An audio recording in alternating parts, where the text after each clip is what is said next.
get this week started and get game one under our belt. We got a very accomplished football team in Villanova coming into Heinz Field this week. Not only very accomplished football team, but well decorated head football coach Andy Talley. I think he's going on his 32nd season. He's been in the playoffs 11 times, won a national championship, been the AFC Coach of the Year, National Coach of the Year twice. Excellent football coach, excellent program. Back in the day, when I was coaching and playing, I had an opportunity to go against Coach Talley as a player and a coach. Actually played against him last, I think, 1989. Jerry, you probably tell me if I'm wrong. It's such a long time ago, but we played Milan, Italy. My last game played against them, and then had an opportunity to play against some great teams when they had Westbrook and Finner in there as well. So Talley goes back a long way, and great football coach. They've taken the last three FBS teams that they played. They've taken really to the wire. Last year with UConn, I think the year before that Syracuse, and the year before that BC. So, like I told our kids last night, they're kind of like the MAC of the East. There's not a lot of MAC programs up East. I should think, really used to be UMass, but playing in that conference, the old 1AA Yankee Conference and Atlantic 10, and they've changed names quite a bit. Going back to FCS now, Colonial League. It's a great conference. It's good football, and they will come in here ready to go, and we must be ready to go. Offensively, they got three seniors. Their offensive line is very, very experienced. They lose one guy, I believe they're starting right guard, but very experienced up front. Know what they're doing. They got a real good tailback in Jarrett McClinton, really athletic. I should say, he's a utility guy. He does a little bit of everything. Not the biggest guy in the world, but he can fly. And Zach Benartzik is their quarterback, who is a lefty that I think that is a really good football player. The ball comes out of his hand. He's got a quick release. Good football player. Defensively, they got five seniors on defense, and really one of their defensive ends, number 92, and a linebacker 45. I guess Passanio, I believe is his name. Tano, I believe Passanio, number 92, is a good-looking guy. He's one of those guys that probably has a chance to play in the league again. He's a good-looking guy and can rush the passer. So then Austin Calentro is an outside linebacker, very physical. Probably leads their team in tackles. I don't know what it is, but those are two guys that really stand out. And obviously, they fly around. They play with an attitude. They're well coached. They've had continuity in the coaching staff, and Panthers better come ready to play. With that, I'll open up for questions. Good to face a test early against a mobile quarterback like that and give you some different looks. No doubt about it. It's always, we're going to look for whatever we get, whether it's a drop back. He's athletic. He can run. He can rush for 500 plus yards last year, and any test we'll take. Anybody else? Obviously, how do you get them focused on this one when you've got one next week that obviously is maybe try to make sure they ignore you guys. That's the first step. That's our job as our coaches. That game too doesn't mean anything if you don't knock out your #1 point, which is Villanova. And our focus will be on. I don't think with our kids, anything we've asked them to do, they do. So I don't see that as a problem. I see a good football team coming here, and I think they need to see a good football team coming in there. But they listen to what we say, and I think they bought into what we do and how we do it. So I don't think that's going to be a problem. But it's always a concern. You have a long talk with him, I guess, right, about that already? Your team about you. Not a long talk. It doesn't take a long talk. Just hey, watch the tape. Put the tape on. They're a good football team. So, anybody on any given day. Talk about you have Sean #1 at the star linebacker. Talk a bit about the camp he had. It's pretty impressive for a walk-on. Yeah, Sean, again, doesn't matter. Walk-on, scholarship, 1AA, FCS, FBS. People make mistakes. Sean's a great football player. He's really had a great camp. Him and Elijah battle back and forth, and Bam as well in there for that position. And Sean's done a nice job. It'll be a that outside linebacker spot will be a position that we'll continue to evaluate through the season. You know, it's kind of, what have you done for me lately position, like they all are. And if Sean continues to do what he's done in practice, I think we'll be happy with the production we get on game day. You have Aaron as a second team wide receiver. How did he sort of come in and sort of kind of pass Zach as sort of? Yeah, I mean, he's right in there with Zach, to be honest with you. You probably don't have the latest. EJ probably stuck it to you, didn't give you the latest, but it's really an Aaron Matthews or Zach. There's or. It might be a typo, whatever. But Zach, Collingsworth has been in there as well. But going back to your question about Aaron, Aaron's done a nice job. He's a mature, smart guy that's physical. He's tough. He doesn't act like a freshman when he's on the field, and he goes up and gets the ball. He's a guy that has impressed the coaches during camp, and he's gonna have an opportunity. We'll find out where we go with that. What did Alex Officer show you at camp here to kind of nail down that center spot, and how fluid is that? I mean, do you want that to be set at this point? We'd like to be set, but we're gonna move some guys around in there during the game. I mean, we're gonna for the first few weeks we're gonna move guys around, and Alex just did a nice job. I mean, he came back off an injury, he worked, he fought, and he played good enough to be one of those top 5 guys. Is Challenger still dealing with the shoulder? No, he had maybe a little bit tweak. Won't tell you where it is or what it is, but he had a little, something minor that I think he's through now. So the depth chart running back behind James, is that kind of going to be fluid? Is that one of those positions where you're going to see how those guys play the first few weeks of the season? I think so. I mean, I asked Coach Powell last night. I said, "Have you ever had this many good tailbacks?" So it's not for a bad reason. There's a bunch of oars there. I mean, Quadri Olson, I mean, it's an oar, and it can all be on one line. Quadri Olson had a great camp. Okay, he is better than he was a year ago, and really all those guys have had really a good camp. It's kind of that backfield they're big, they're fast, and they're physical. They can pass, protect, they understand the offense. So it is like we said since day one of fall camp, it's a good group of guys back there. You said at the beginning of camp you were kind of concerned about defensive line depth. Do you feel better about that with how the freshmen have come along and how other guys have kind of performed? Yeah, I mean, you never feel. I mean, you feel good at the tailback spot because there's one guy and there's 4 deep. Maybe 5. But you never feel as good as you'd like to be. Again, we'll find out in game day.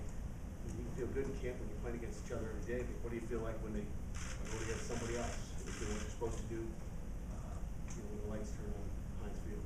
Coach, you said Olsen had a great camp, and he's obviously coming off the rookie year last year, but he's only 4th on the depth chart. So that's why I said they could kind of all sit in there. That's why it's or. What if Hall and Moss really? What have they done to really kind of leapfrog him as of now?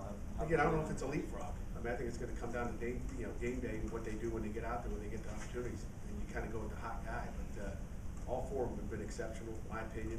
They all have a little bit different thing they do to it. I guess Moss has been maybe more exciting just because you don't expect a freshman to come in and do what he's done. He's done a good job of eluding people, making people miss. But so is Darren Hall run you over. So it depends on how you want to get beat. He'll either run you over or run around you.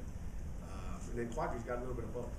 So like I said, it looks bad on the depth chart when you kind of go boom, boom, boom, boom. But it's there's the oars in there, and we couldn't put them all on one line. But you guys, paper doesn't go that big, I guess. So That's the landscape. Do you expect Moss to, as a true freshman, get a lot of time, like from the beginning of the season? Who's that, Moss? Yeah. We'll find out. We'll see how he acts. See how he gets into game week preparation. I mean, you're talking about Monday at noon, and we still got game week preparation. This will be the a big part of the game plan. We've had periods on Villanova, but how does he react? How does he pick up? They run a 3-4, literally from front. You're not playing against the same front that you practiced against for 19 days. You're practicing against a stacked, three-man front, which is different for our guys. And we've worked on it, but it'll be a little bit different. So how does he pick up that in his protections? And does he act like a freshman when school starts? Today they had to go to class today. What are they going to do? Maybe he misses the class and he doesn't play at all. So we'll find out. How much are you looking forward to finally getting to see Dwayne get some game action? Listen to the start. A lot of talk about it throughout the camp. I think he's looking forward to it. He had to sit out a year. But I can't tell you I'm looking forward to watching Dwayne play more than anybody else. I mean, I'm excited to watch our football team play. I'm excited to see them at 1:30 go out there and show what they've done. over the last year and show the 2016 product. So I'm excited to see every one of them play. I'm excited to see Dantes, Galambo's back there. I'm excited to see them all. Who else back there? So I'm excited to see them all. It's game time. I mean, it's a new year, and I saw some of those guys last year, but it's a new year. They got new things for you. Other than the score, one of your freshmen on this depth chart, There's how many? 4, yeah, I'm missing somebody. The other freshman, you plan right now, barring something unforeseen, do you plan to redshirt them? You know, just like we tell the freshmen, you know, you're never redshirt till the end of the year. We flat tell those guys that it doesn't really matter, but you know, you really are. I mean, you can go into the 11th game of the season and all of a sudden you need a guy, he's playing. You can't go out there, you know, ask the other team to play with 10 guys because we don't want to burn a guy's redshirt. So those are the guys that are there right now, and you know, we'll find out after 2 or 3 weeks. We'd hate to do that, but you know, late in the season to take a guy, but you know, guys develop at different levels, and you never know where someone's going to be in a couple weeks. All your players have talked about the impact James has had, kind of just his presence, the leadership. I mean, what have you seen from him in camp? Have you seen that a difference with him, you know, being back? You know, I think it's the same James that I saw a year ago. You know, maybe a little bit happier. I think he's thankful, grateful for really being here, and you probably see a little bit more of a smile on his face than he had. And I think he's really enjoying the moment. You know, I don't know if he was more stressed out a year ago. You just see him kind of a more relaxed James Conner, and maybe it's just because it's a year later. Maybe it's because he's grateful for where he is and having the opportunity. You know, you always talk about playing the game like it's your last game or last practice, but maybe that's an attitude he's taking into it. Have you thought of yourself to think about what that moment will be like when he comes out? You know, I've got so many other things to think about, but you know, then it'll be. I mean, you know, I know when this first thing started. You know, less than a year ago. You know, Coach. James came up to Coach and said, hey, he says, I'm gonna beat this thing and I'm gonna tell stories. So to me, that's like the last chapter is when he walks back on the field. So it'll be an emotional day for him. I think for our football team and certainly for me, but I really haven't thought about it. I'll think about it maybe the night before. But he's a football player. But it's that's the finishing part of the story. Then we'll find out maybe there's an extra chapter at the end there. And is he limited in any way in terms of usage? I mean, if you want to give him 55 times, you could. Yeah, we could, I guess. But I don't know if anybody, tailback can take 55 snaps. That's why it's nice to have a stable there. But he's not limited in any way. Pat, with the experience on the offensive line and the depth at running back, do you think maybe the defense, your opposing defense, might commit a guy up front and get some one-on-one shots with your wide receivers?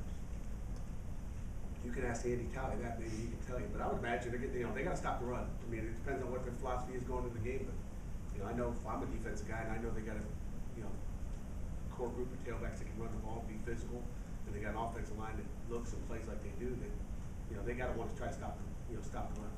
But everybody's got something different deal. We're going to establish a passing game as well.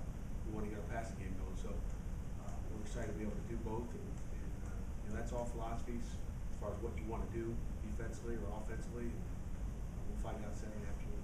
If you're the other team's defensive coordinator, how would you defend your offense? I would try to stop the run. I'd load the box up and make it beat you with the pass. But that's scary too because you don't want to lose there because you got Nathan Peterman sitting there. You got Dantes Ford at one side and Jester Way at the other, and you got Quadri Henderson and Lopes. I mean, you got some things you got to deal with. So there's pick your poison. It's kind of like if you want to get run over or you want to get run by. How challenging was that for you as a defensive coordinator when you faced an offense like this that had weapons at almost every position, tight ends, and you guys can really stretch the field? I mean, it's what you deal with, every week, really. I mean, again, they've got players you got to deal with. I promise you that. So everybody deals with it, and that's part of your game plan is to try to deal with what you have and try to have some tips of stopping the run when you need to stop the run and stop the pass when you need to stop that. When there's things that tell that way. So. Coach, with Nate being the only real quarterback on the roster with game experience, do you think that your team's prepared if he does happen to go down with an injury? Do you think that you'll be equipped to handle that? We'll find out. I mean, it's something we prepared for 20 days in camp and 15 days in the spring. I think the guys have, matured a lot in the 20 days of camp and going through spring ball. Obviously, McVinney wasn't, in spring ball. We'll find out. We'll be the same without Nathan. No, but that's Tony Romo's got the same problem down in Dallas, and those things happen, and, we'll have to move on and figure out the next game plan. What was your mindset in setting up the orders? They're not alphabetical. I don't know. I don't know that. You just pick them out of a hat, I think Moss they is were. first, all the Yeah, same. I don't know. You're right. I noticed that.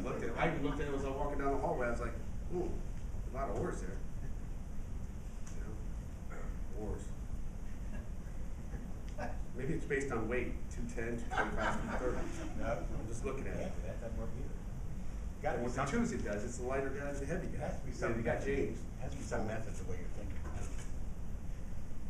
I can tell you it's not in that order. Do you plan to utilize Parrish and Reggie based on what the other team is doing, or is that kind of a set depth chart with Sorry, Parrish? say it again. I'm still thinking about I'm this. sorry, yeah. What was it again? Parrish and Reggie, is that a situation where you're gonna kind of mix those guys based on what the other team is, would take a look at? It could be. It could be. I mean, they're both solid safeties, and we've talked about really, those safeties show, interchangeable. T. Webb needs a blow. It could be Jordan Whitehead going over the field and Reggie going to the boundary. So, we'll try to match up personnel and try to put them in the best position to be successful. What was your message to the team when they see this? I mean, how fluid is it? Can there still be movement here? First There's week? always movement. I mean, we're gonna find out what they do, game one, and then we'll figure it out from there. There'll be movement in game 6 and 7, whether it's injuries or someone playing better than somebody else. And, really the message to the team is exactly what you called it, a team, and I don't think there's a lot of selfish players. If we have players worried about me, then we probably got issues. I've talked to guys that have said, Coach, he's playing pretty good. I understand. I mean, that's what we want is competition, and we want guys that are all together. And it's nice to have 2 or 3 tailbacks or 4 tailbacks. It's nice to have, 3 middle linebackers. It's nice to have that depth, and everybody needs a break. And if you ran around out on the field for 60 or 70, 80 plays, you'd understand that, you want to be able to be counted, have someone else to count on in your position. What do you want to see from your defense in week 1? Say it again? What do you want to see from your defense in week 1? Everything. I want to see a shutdown defense. I want to see it, run stop. First thing I better see is you better stop the run. And that's what we'll do. But I want to see execution. See our guys flying around. Play with an attitude. Good. Alex Butler seems like a guy who was really determined to get at that starting spot through camp and whenever talking to him this year. So did you see a reaction from him when he saw the depth chart or anything, or when he found out that he's the starter? I think he assumed, and he's worked his tail off. He's played a lot of center, he's played a lot of guard, and he's played some tackle too. You guys get excited about the depth charts. They really don't. They're not like, how do you explain this depth chart? They really, you can ask those guys. I don't think they really get excited about it. They know it's gonna be a fluid situation. There's gonna be movement. There's been some talk around the country about FBS teams not playing FCS teams. Do you have any feeling on that? Yeah, I think, number one, it's a great payday for an in-state school to come into Heinz Field and play. I really believe it's a great thing for college football. I think if we stop playing, some of the 1AA's and even some of the MAC schools, that they start to go away. And is that really what we want? You guys during the summer talked about camps and opportunities for kids and these satellite camps. But when you start doing that, you start taking away opportunities. They need to make money too. They play the game too, and they do a good job. And I'm totally against that, but they don't listen to me like you talk before. I'm worried about things I can control. Did you have any moments against any FBS teams when you were playing? Something None that I can remember. you obviously played some. Played them all. Uh, Yeah, played them all. Who did you play? Back in those days, at Rhode Island. I mean, you played Maine, New Hampshire, UMass. No, I mean Power 5. Oh, Power 5. No, I don't think we played it. We played Holy Cross.